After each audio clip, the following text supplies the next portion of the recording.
और इस वक्त नैनीताल से एक बड़ी खबर मिल रही है। यहाँ पर पर्यटन स्थलों पर भारी भीड़ जमा हो गई है। हाईकोर्ट ने अब इसको लेकर चिंता जाहिर की है। वीकेंड पर लॉकडाउन लगने पर पुनर्विचार का आदेश दिया गया है। हाईकोर्ट ने सरकार को आदेश दिया है कि अगली तारीख तक इस पर जवाब भी मांगा है।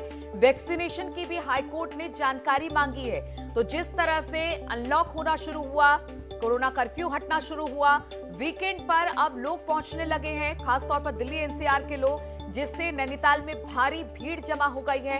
हाईकोर्ट ने इस पर चिंता जाहिर की है। वीकेंड पर लॉकडाउन लगाने पर पुनर्विचार का आदेश भी सरकार को दिया गया है। साथ ही हाईकोर्ट ने सरकार को आदेश दिया है कि अगली तारीख तक जवाब मांगा है और साथ ही साथ वैक्सीनेशन को लेकर भी हाईकोर्ट ने जवाब मांगा है, जानकारी मांगी है।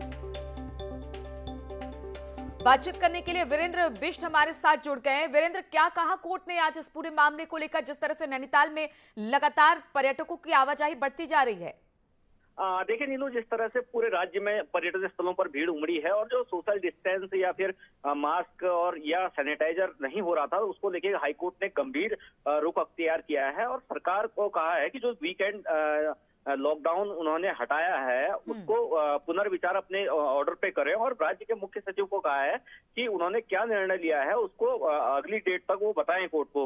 लेकिन जिस तरह से हालात बन रहे थे उसको लेकर खास तौर पर नैनीताल की माल रोड का जिक्र किया गया कि बिना मास्क के जो पर्यटक हैं वो घूम रहे हैं और इस तरह से लगातार पूरे राज्य में हो रहा है। हालांकि जो मीडिया रिपोर्ट्स हैं उनका हवाला कोर्ट ने दिया कि जिस तरह से मीडिया में खबरें आ रही थी कि बिना आरटीपीसीआर के लोग आ रहे हैं या बिना मास्क के घूम रहे हैं, तो इन सारी चीजों को चाहे मसूरी हो या नैनीताल हो उनको लिया गया है।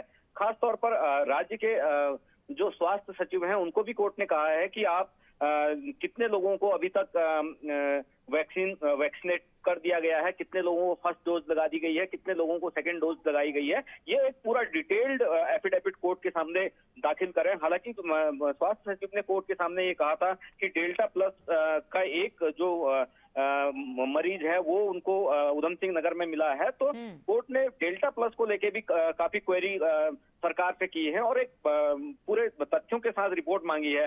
राज्य के जो अस्पताल हैं उनमें खास तौर पर जो डॉक्टर हैं उनकी स्थिति, सीएससी में डॉक्टरों की स्थिति और कितनी कमी है, वो सारी चीजें कोर्ट ने मांगी है। और इसके अलावा जो जूनियर डॉक्टर हैं उनको स्टाइफंड के लिए सरकार से कहा है कि उन पर विचार करें।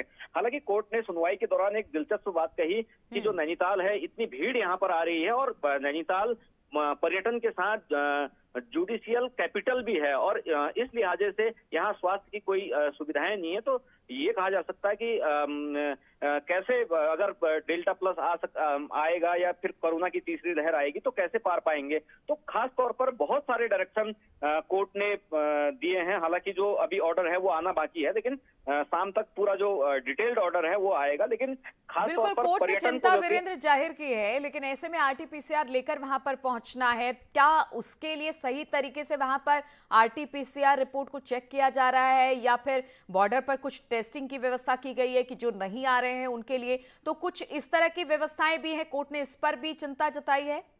बिल्कुल, जिस तरह से कोर्ट ने मीडिया रिपोर्ट्स का संज्ञान लिया नीलू, उस तरह से कोर्ट ने लगातार इस बात को उठाया कि जो बिना आरटीपीसीआर के जो पर्यटन हिल स्टेशन है वहां पर आ रहे हैं और मास्क और सोशल डिस्टेंस का उपयोग कहीं पर भी नहीं हो रहा है। लिहाजा अगर खतरा बढ़ता है तो उसकी जिम्मेदारी किसकी होगी। तो कई चीजों का संज्ञान कोर्ट ने लिया है। हालांकि अब पूरे मामले की सुनवाई 28 जुलाई को होनी है, लेकिन उससे पहले सरकार को भी अपनी पूरी रिपोर्ट कोर्ट में फाइल करनी है। तो ये बिल्कुल, तो कोरोना कर्फ्यू जैसे खत्म हुआ है या इसमें ढिलाई दी जा रही है, वैसे ही लगातार पर्यटकों